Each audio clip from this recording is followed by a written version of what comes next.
In this video I just wanted to share some of my experiences with the EVF and OVFs on X Pro1, X100 and XE1, the Fuji cameras that I've used, and my thoughts and my experiences and some possibilities as to why it behaves the way it does.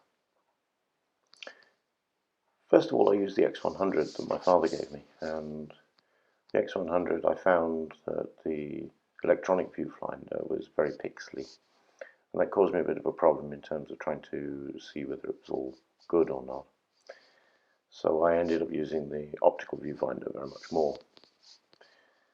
My father wanted the X100 back again, so I swapped it for his XE1, gave him the X100 back, and obviously that forced me onto the electronic viewfinder.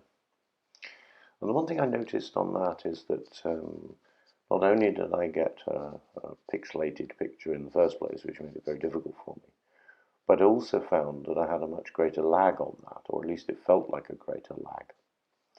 And thinking about it and looking at it, the XE1 has a much more detailed internal viewfinder in terms of number of pixels. And I just wonder if they've created a better resolution for the viewfinder, but left the processor to be the same as the one in the X100, or as indeed the X Pro1. The X Pro1 and the X100 both seem to have the same electronic viewfinder in terms of resolution, and so that's the only reason I've got as to why the XE1 was almost impossible for me to use for street photography with timing.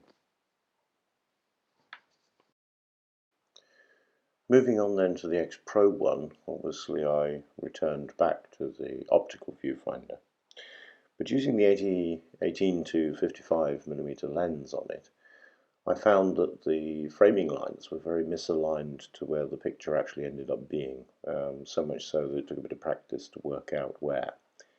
That ended up being a little bit annoying. What I had found, though, is that updating to the latest firmware updates did make a difference, and that misalignment is far less dramatic and certainly far better for composition and framing. So in effect, I've now found a combination that works for me. I can switch to the electronic viewfinder with the X Pro1, similarly as I had to occasionally with the X100.